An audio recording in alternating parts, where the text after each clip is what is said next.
এই মুহূর্তে ফেনী শহরের গুরুচক্র মন্দিরে আছেন সহকর্মী আতিয়ার সজল। সবশেষ খবর জানতে যাচ্ছি তার কাছে।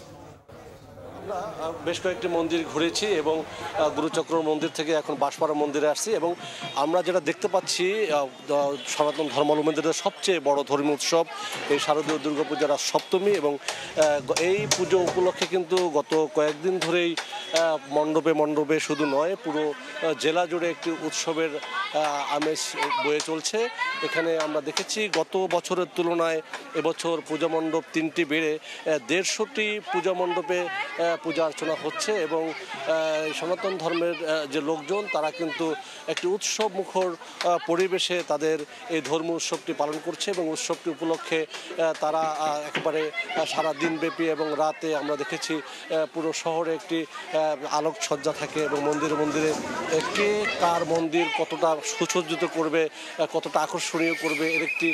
তাদের ভিতরে একটি প্রতিযোগিতা থাকে এবং সেই প্রতিযোগিতা কিন্তু চলমান রয়েছে। দেখতে পাচ্ছেন যে বাঁশপাড়া মন্দিরটিতে আমরা রয়েছি, এখানে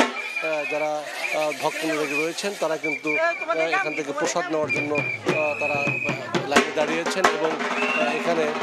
শুধু এই মন্দিরেই নয়, আমরা কথা বলেছিলাম এখানের জেলা প্রশাসক রহমান সহ যারা রয়েছেন তারা যেটা জানিয়েছেন এই পূজাকে এই উৎসবটিকে নির্বিঘ্ন করতে এটা কয়েক স্তরে নিরাপত্তা ব্যবস্থা জোরদার করা হয়েছে এবং প্রত্যেকটি পূজা মণ্ডপে কিন্তু সিসি ক্যামেরা দ্বারা তারা নজরদারিতে রেখেছে এবং কয়েকটি স্তরে এই নিরাপত্তা বেষ্টনীর মধ্য দিয়ে যাতে এই পুজোটি এখানে যাতে তারা সর্বোচ্চভাবে নির্বিঘ্ন করে সর্বোচ্চ ভাবে যেন কোনো অপ্রীতিকর ঘটনা ছাড়া এই পুজোটি শেষ করা যাবে, উৎসবটি শেষ করা যায় এবং এখানে যারা রয়েছেন তারা আমাদের সাথে কথা বলে জানতে পেরেছি এখন পর্যন্ত তারা উৎসব মুখর পরিবেশ এবং নির্বিঘ্নেই কিন্তু তাদের এই পূজা অর্চনা করছে এবং এই উৎসবটি ফেনীতে চলছে এবং সর্বোপরি শুধু পুলিশেও রয়েছেন, পাশাপাশি র্যাব এবং অন্যান্যদের রয়েছেন, তারাও কিন্তু সেনাবাহিনীও কিন্তু এখানে কাজ করছে। সেনাবাহিনীরা এখানে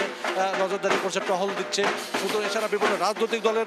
যে নেতাকর্মীরা রয়েছে, বিভিন্ন পেশাজীবী সংগঠনের পক্ষ থেকেও